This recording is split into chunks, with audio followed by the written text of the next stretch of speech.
Bienvenue dans cette nouvelle vidéo, je suis Claire, auteure du blog devenircommissaire-de-justice.fr. Je suis très heureuse de partager avec toi les astuces, les conseils, les livres, les actualités juridiques, tout ce qui te permet de réussir l'examen de commissaire de justice, examen d'entrée, examen de sortie.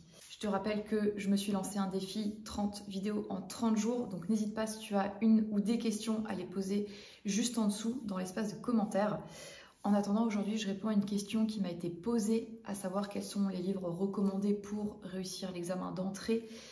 Donc c'est une vidéo qui me prendrait assez longtemps à répondre, donc j'ai décidé de la découper selon les thèmes. Et aujourd'hui, je voulais quand même te parler des baux commerciaux parce que cela fait partie du programme et que c'est une matière très importante dans la profession. C'est, à ma connaissance, en tout cas aux dernières informations, la matière qui fait le plus de sinistres également au niveau du service de la Chambre nationale. Donc c'est une des raisons pour lesquelles elle est très importante aux yeux du jury et c'est une autre raison également pour lesquelles c'est très important de te former pour éviter justement tout sinistre dans le futur.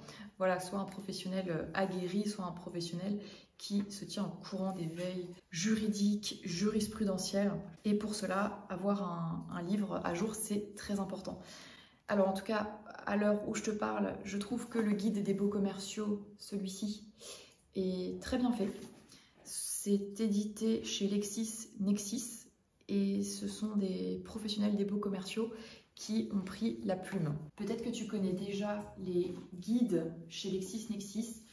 J'aime beaucoup parce qu'ils font preuve de synthèse et d'esprit pratique. En fait, si tu veux, le sommaire est présenté sous forme de fiches. Donc je vais te donner lecture de quelques fiches et en fait j'aime beaucoup parce que c'est ciblé sur un sujet en particulier. Donc, voilà, si par exemple tu maîtrises la capacité juridique de conclure un bail commercial qui est la fiche 5, bah, tu peux tout à fait la passer et tu pourras aller directement lire une autre fiche très importante, par exemple la fiche 14, la durée du bail commercial, ou la fiche 15, les baux commerciaux non statutaires à raison de leur brève durée. Voilà, ça ce sont des points très importants de cette matière. Je te propose un focus sur la fiche 14. Voilà, je te montre un court extrait à l'écran.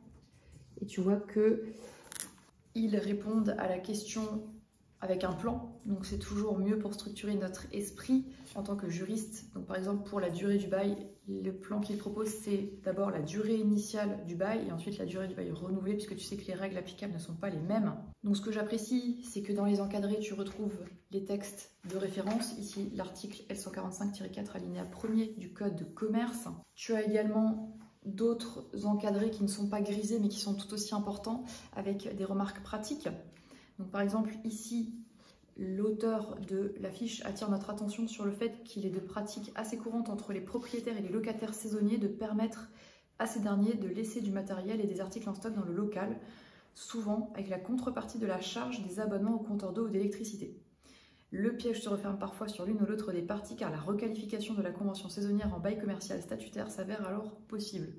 Voilà, ce sont des choses auxquelles on ne pense pas forcément mais qui peuvent tout à fait se présenter en consultation juridique. Donc, ici, quelques pages plus loin, l'auteur nous donne un exemple de clause par rapport à la durée de renouvellement. Ainsi s'achève cette vidéo. Je te mets comme d'habitude les références du livre juste dans la description en dessous. Si tu connais déjà un petit peu les baux commerciaux, bah, je t'invite à lire les articles L145-1 et suivants du code de commerce jusqu'à L145-60.